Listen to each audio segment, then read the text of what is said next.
What is happening, guys? Jay here, and today we're going to review perhaps one of the most anticipated Zoids products in recent time, that being the Chogokin Liger Zero by Bandai. Of course, this is a die-cast action figure, so let's go ahead and review this thing. Alright guys, so let's start with the box here. You saw the front cover already, but over here, as you can see, they have the nice sort of art style at the back. You can see a lot of stuff going around here. And then yeah, at the back, of course, you got that beautiful, really Bandai-esque art style and lettering. You know, you got the Tamashii Nations logo here, Bandai, of course. You got the TOMY sticker over here, also, and then of course you get this really cool sort of plastic band to go along with the Liger. So that's pretty much it. It's not a big box, as you can see. It's kind of manageable. I'll just take off the band like so. And then what we're gonna do next is we're just gonna remove this sleeve here. So it does come with a sleeve, voila. And you get another amazing looking art style over here, as you can see over there. I mean, I prefer this much more. I think the other one's a little bit too generic, too Tamashii-esque, too Bandai-esque with the design, with the black background and all. But look at this art style over here. This screams Zoids a lot, in my opinion. The lettering, you know, you got that classic sort of 90s feel for the lettering of the Liger Zero. You got the Japanese characters. Even the background, it's very Zoids-like, you know, with the war thing going on. Let's see at the back. So this is my first time seeing this, by the way, so yeah, we're in this together. Awesome back. Also, again, very Zoids-like. I think this is where TOMY really had a lot of aesthetic inputs to the box. Really cool. You got the technical data that is really classic in Zoids. As you can see, 24 meters, 8.3 meters, 85 tons, and 307 kilometers per hour for top speed. Very nice. So there's tape here. I'll just remove that. And then what we do next is we open it. Again, it's my first time unboxing this. And there you go. Look at this thing. Wow. Okay, look at that. That is amazing. So it seems like it comes in two stages. Let me just take off the box. Oh, it comes in three. So the third one is the back. This is the base. Put that side, and then here's the armor set for the Liger Zero. Look at that. Beautifully sealed. Close look. There you go. There's the Zoids core over there. There's the pilot that's in gold, as well as his seat. The boosters are here, and then look at the white stuff here. It's very nice. There's a sort of different. There's a color separation going on that you don't normally see in the interpretation of the design of the Liger Zero. Very cool. We'll get to those later, and then finally, you've got here the Liger itself, the body again. If you haven't caught up yet, this is not a model kit. This is an action figure.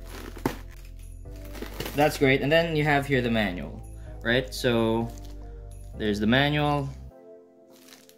Yeah, so I'll basically just breeze through the manual. I'll assemble everything, and I'll show you guys the full review in a bit. Alright guys, now before we talk about the actual finished product with all the armors and all that, I just want to take a quick look and a review here of the skeletal version of the Liger Zero. And that's because, you know, this is going to be really important moving forward because of all of the CAS products coming along, like the Panzer, Jaeger, and Schneider. But just take a look here. Again, this is my first time seeing this, my first impressions, and this is absolutely insane. Like, if I could put a word to it, it's absolutely insane. You know, when I bought this thing, I had the expectations of that this is gonna look like the Hagane Blade Liger by GoodSmile company. But I'm sorry, I love that product and all that, but just for a few bucks, in terms of price difference, this is slightly more expensive. I think this is $100 more expensive than the Hagane Blade Liger. But I'm sorry, this is absolutely on a different league. It's on a league on its own, actually, because the detail of this thing is just phenomenal. Like, I haven't even examined all the parts, you know, placed all the parts, but just look at this thing.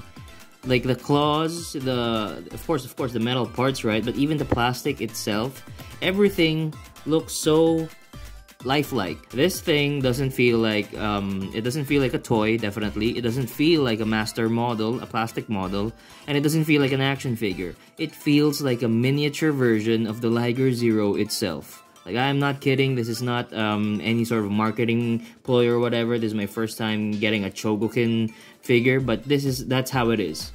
Now that we're looking at it, or now that I'm looking at it and holding it and handling it, this feels so real. Like, it's almost like the Liger Zero in the anime that we watched shrank and became this. It almost like it feels like it's gonna move on its own. So just really, really great. And now that I'm done fanboying here, I'll just show you guys some. See here the pegs. These are where you put your armor systems. So everything's versatile. Now this gun over here, I've placed this on myself already, but you can remove this part of the Liger Zero, as well as the twin guns here. And also there's a Zoid core here. I already placed it inside there. It's nicely tucked, this part over here. This is the Zoid core that I showed earlier. So anyways, I'll put the armor on and we'll discuss the product as a whole. See you in a bit. Alright guys, so here's the Liger Zero with all the armor parts attached. Attaching the parts is really easy. There are a bit of challenges which I will point out later on, but attaching the parts is really easy. It won't take you more than an hour, maybe even just 30 minutes if you're really good at it.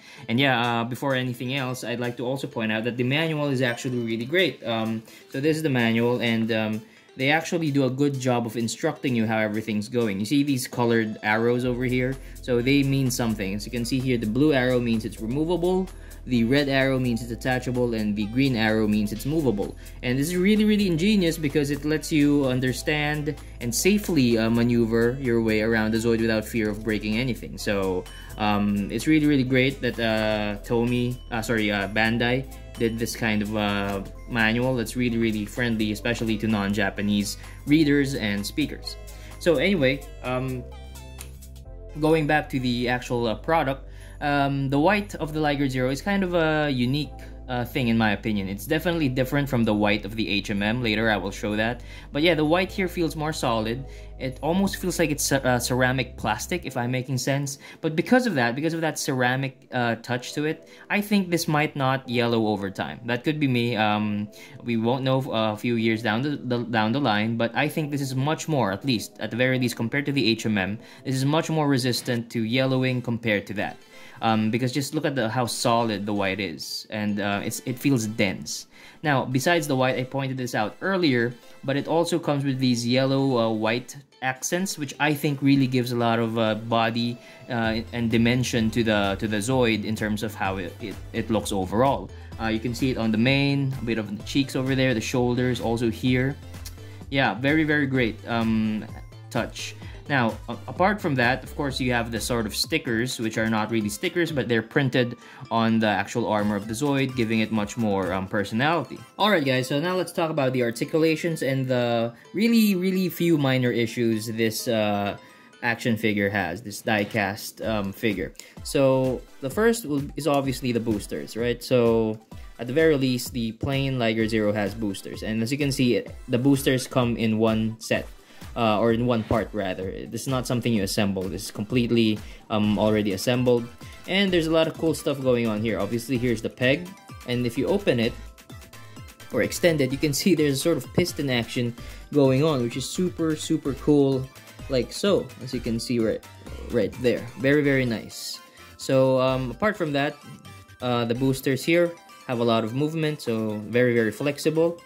It feels a little bit loose, but I don't think that's a major problem. Apart from that, there's also some flaps here that you can extend out like this. So that's really cool.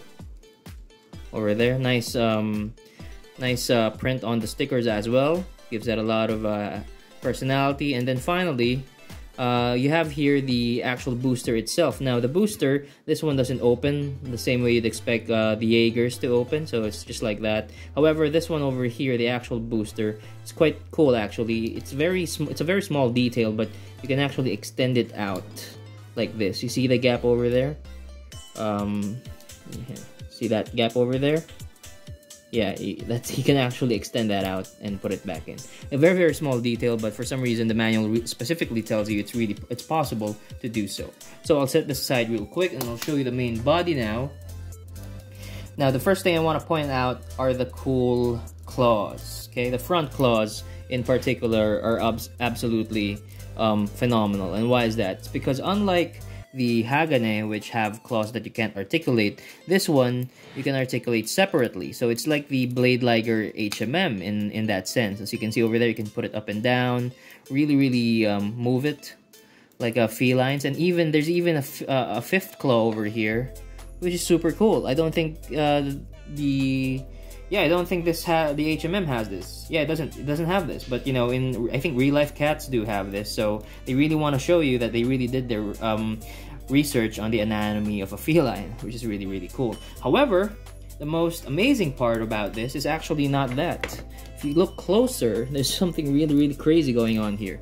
If you could see the front claws over here, there's sort of a latch here, or I don't know what you call it, but basically, if you can see that, see that one, it extends out. There are claws hidden there like an actual cat's that you can extend out. That is just ridiculously intuitive. Just awesome, man. I mean, look at it. So displaying this really gives you a new dimension. Just such a cool small detail, but it does so much in my opinion with how you would display this Liger Zero. Now, I've spoken about the claws. Let's now talk about the arms. How you articulate it. Really, pretty much, it's really simple. It's very similar to an HMM, but there's a lot more movement here, obviously. So as you can see, how it's structured. This is the entire arm, and then there's the sort of connection over here. There's the main connection to the body, and then it sort of extends out, and there's the sort of joint over there. So now the shoulders you can move a bit also, like so, and then obviously the other joints here that you would expect from the Liger. Now there's not a lot of swivel action. This is as wide as it can go, but yeah, you can move certain parts over here, which makes it mimic a feline really well. Now let's talk about the head. So the head, the Liger has a nice wide roaring mouth over here. Obviously the teeth are absolutely amazing. They're very sharp. Look at that, very nice. The mane all opens up like that, obviously. So as here on this side, that side, and obviously the very top part that opens up. The cockpit over here, as you can see, there's the gold pilot, and then there's the cockpit. Now, one thing I forgot about this, by the way, is that this one can actually this has lights on it, and as you can see, I took off this part over here, and then over here you can see there's a screw there, and there's the sort of batteries. This doesn't come with the batteries, you have to buy them separately, so unfortunately I can't show it to you guys how it lights up, but the light's basically there. That one lights up, so basically it lights up the eyes. So that's a really cool extra function, and the on and off button is over here. This one. Alright, so that's really cool. Okay, so apart from the head, now the neck moves really much like a feline's. As you can see, it's really nice and segmented over here, but you can move that up and down. So it's just kind of tough, but yeah, you can extend the head and have it roar and have it go down as well. Now, apart from that, what else do we have here? The main body obviously is constructed like a feline, so you can definitely rotate the spine and move it like so. It's it feels really sturdy, doesn't have any structural problems, I think, which is amazing. So apart from that, another major part about the Liger Zero is this one over here underneath. These are, I don't think these are blades, correct me if I'm wrong, but these are sort of balancing fins. When it's going at top speed, it helps balance the Liger Zero, if I'm not mistaken. And what's cool about here, I don't think this is canon to the anime, but this thing folds into threes. So as you can see over there, right? So that's really cool. However, what I find this the main weakness of the Chogokin, because with the way it's attached. So this thing is attached at the bottom, and it's attached through that peg alone. So if you don't mind gluing it, I'd suggest you glue it, but otherwise, if you're just not gonna play with it and you're just gonna display it, it's fine. But it makes it hard to handle, because obviously this is a very heavy, it might not look heavy, but it's really heavy when you handle it. So when you handle it, you obviously sort of defer by handling it at the bottom, but when you hold it from the bottom, this, what happens is this sort of gets unstable and it keeps popping off. So try to prevent that. I personally would just hold it here. Yeah, by the lower part of the body. So lastly, you have the tail. So the tail, in my opinion, is one of the strongest points of the Liger Zero. It makes it look so mechanical. Look at it. Instead of having just one straight looking tail, they really took the effort to show the sort of muscular structure it has. So that's really, really amazing. And you can move it up and down however you like. I'm pretty sure there's a wire inside. And then there's the gun that you attached as well. Okay guys, so for the last part of the video, we'll just do two size comparisons. That being, the first being the HMM Liger Zero, and as you can see, it's night and day in terms of quality. Obviously, this thing is more than quadruple the price of the Liger Zero HMM, but you can see the difference in the whiteness of it. If you guys recall, I said that the Chogokin looks like a ceramic sort of white, and I think that's why I'm confident it won't yellow over time. We'll see about that. Versus the HMM Liger Zero, that feels a little more, it feels less white compared to this, just because of the plastic is, I think, is a lot more, how do you say it? I think the plastic of this is a lot denser, I believe, so there. And then for the last one, I keep mentioning this, but the Hagane Works Blade Liger. This is the similar product with this, so this is not a model kit, this is an action figure, also die-cast with alloy parts as well. This is by GoodSmile company, not by Bandai, so they're two competing products. And again, I'd like to reiterate, I love the Hagane Works Blade Liger. I think it's a great, accurate representation of the anime Blade Liger. However, I think this just looks a lot more real. Depends on the aesthetic that you're really after. So if you want a great anime looking toy, this is a really, really awesome one. And it's cheaper also, but this thing looks like the anime, but it takes a step further by giving it a sort of a unique touch where it feels like the miniature version of the real thing. So either way, these two rock. They look amazing together, and you know what, I can't wait for the changing armor system, particularly the Liger Zero Panzer on this frame. I think it's just gonna be absolutely phenomenal. So that's it for today, guys. I hope you enjoyed this extensive and comprehensive review. Hopefully, I can get my hands on the CAS for this model, for the Chogokin. We'll see about that. I'll update you guys down the line. But yeah, thanks for watching. This is Jay. I'll see you guys next time. If you like this video, please hit like and subscribe to Omocho Reviews. Thank you again. Goodbye.